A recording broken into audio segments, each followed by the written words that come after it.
Polêmica de arbitragem ontem no Clássico Grenal, é claro que repercutiu muito dentro do vestiário gremista. E neste vídeo eu quero te trazer alguns bastidores da irritação dos dirigentes do Grêmio com a não marcação do pênalti de ontem no Aravena. A revolta dos dirigentes e aquilo que eu vi nos bastidores e um questionamento que eu fiz para a diretoria gremista e que me deixou bastante irritado, não só com a do Grêmio, mas com a do Inter também.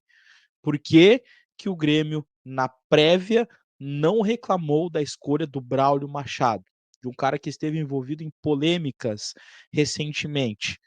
É porque dessa vez não tinha um Octa envolvido, não interessava para a Inter ou para Grêmio ter um árbitro ruim? Eu perguntei isso para a diretoria gremista e a gente vai ouvir aqui a resposta. E outra questão a respeito de Monsalve. Eu perguntei para o Monsalve a respeito de o porquê não estava jogando com o antigo treinador e ele deu uma resposta interessante. Questionei também se ele procurou o Gustavo Quinteiros para entender por que, que ele não jogava. E a gente vai ouvir a resposta dele e também, é claro, atualizar a situação a respeito do novo técnico gremista.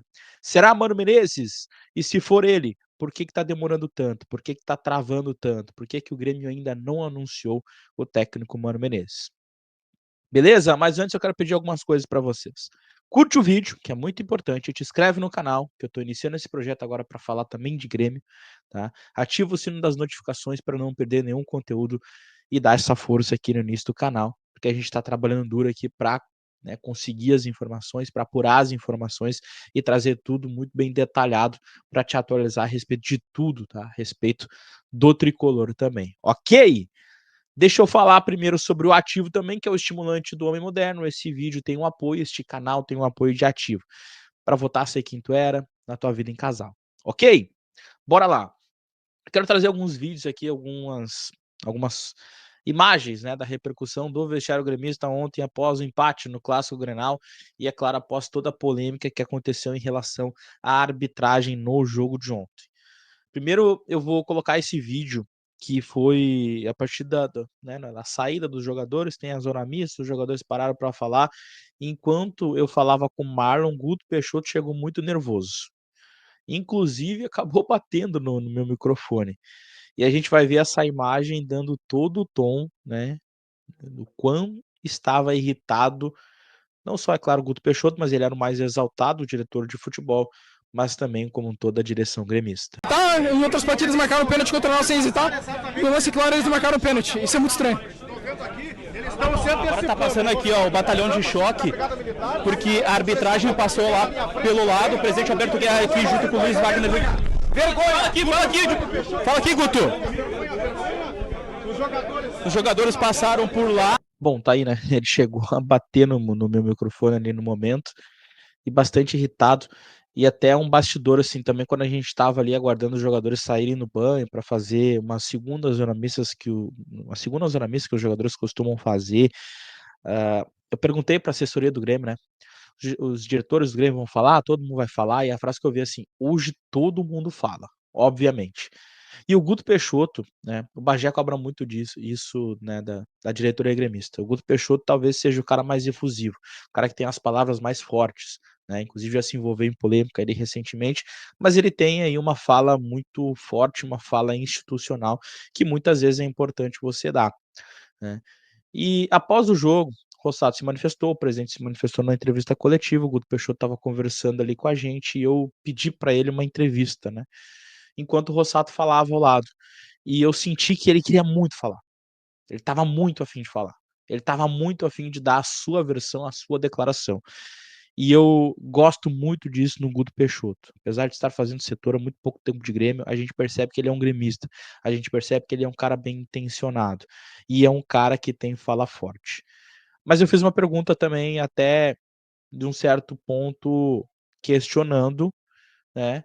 E reclamando, digamos assim, de o porquê que o Grêmio, na véspera, na prévia, sabe, antes talvez até de a CBF montar a escala.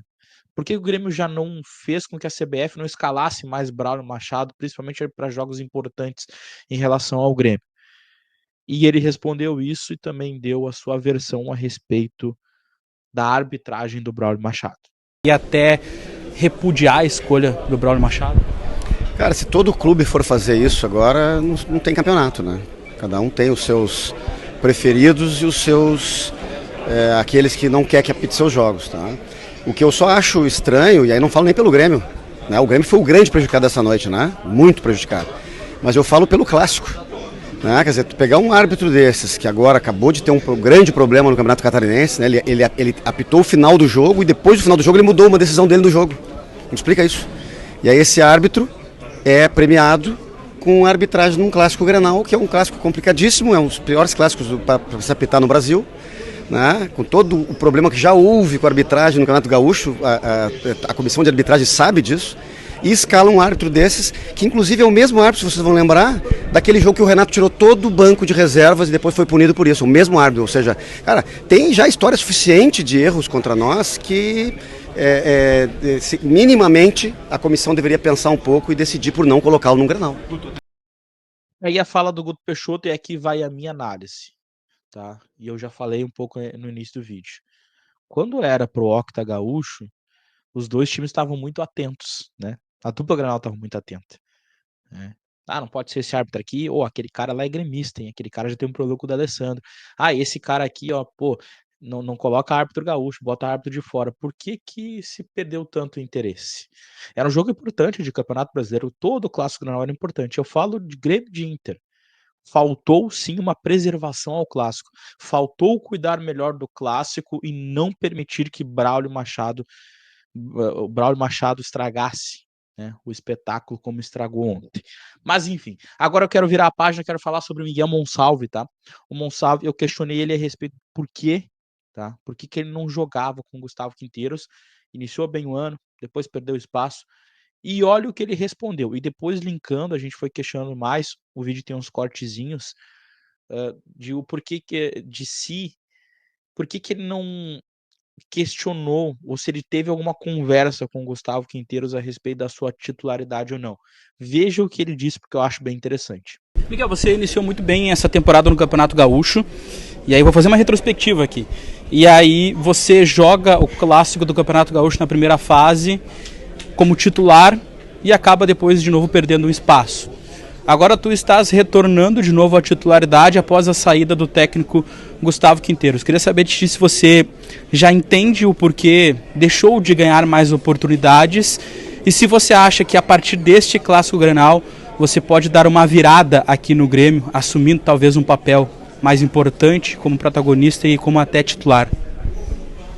Sim, na verdade não sei por que foi que eu fui tirado do time. Eu acho que vinha fazendo as coisas bem, entendo muito os jogadores que temos no time e eu sei que qualquer que jogue nessa posição merece jogar. Mas são decisões do treinador. Agora o treinador deu confiança para mim, deu novamente a oportunidade de jogar um partido muito importante.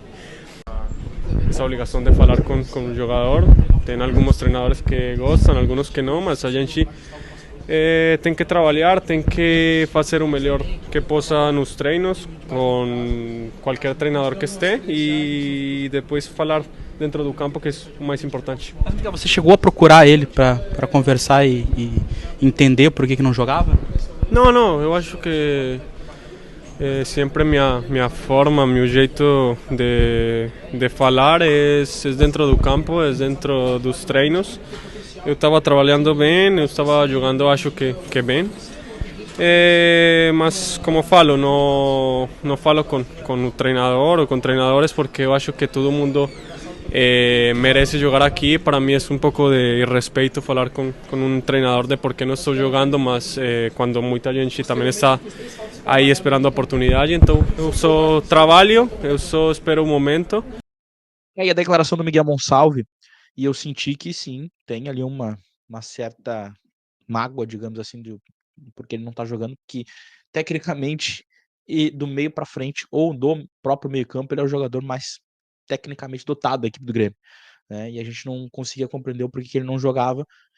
Ele explica um pouco da sua versão, né? Mas diz não entender o porquê que não jogava.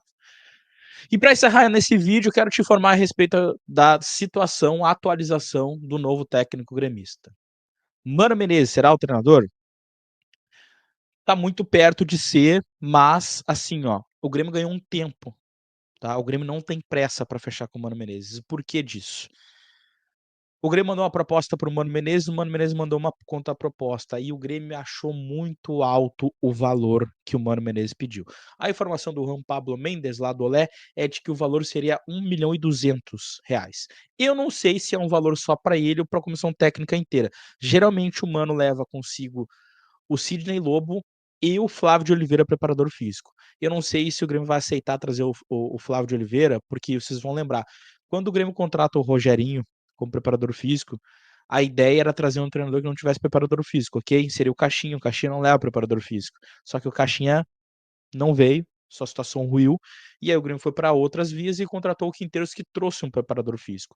Então, eu não sei até que certo ponto, eu ouvi, tá, de uma importante fonte do Grêmio, de que não seria um empecilho, tá? Se o Mano Menezes quiser trazer os profissionais consigo, que traga. Só que o valor foi muito alto. O valor que o Mano Menezes pediu foi muito alto. E há quem diga também que alguns gatilhos contratuais o Grêmio não aceitaria também. Por exemplo, o ano que vem é ano de eleição. Não dá para te colocar, por exemplo, um gatilho contratual, tipo assim, ó, vai para Libertadores e estende mais um ano de contrato, porque o ano que vem tem ano de eleição. É até antiético. Então tudo isso está sendo muito bem estudado, e a partir do momento em que o Grêmio empata um Grenal, jogando bem, principalmente no primeiro tempo, com mais entrega, com um time mais organizado, o Grêmio se sente seguro em pelo menos manter o James Freitas nesses trabalhos pós-Grenal, visando o jogo contra o Godoy Cruz, e avaliar mais a sua situação em relação ao Mano Menezes, negociar mais essa situação em relação ao Mano Menezes, tentar diminuir uma coisa aqui e ali, para que tudo seja muito bem pensado em relação ao futuro do Grêmio, em questão de valores, em questão também de princípios e ética, já que o ano que vem é ano de eleição. Mas a tendência é que sim, Mano Menezes seja o treinador do Grêmio, ok? A não ser que alguma coisa mude. Vai que o James faça uma grande vitória lá em Godoy Cruz, isso pode acontecer, tá? Isso pode acontecer, mas o fato é isso, ok? Comentem aqui o que vocês acharam a respeito de todas estas informações. Café com Fontes amanhã às 10 para tratar tudo a respeito de clássico, para dizer se foi pênalti, se não foi pênalti. Eu espero todos vocês. Tchau.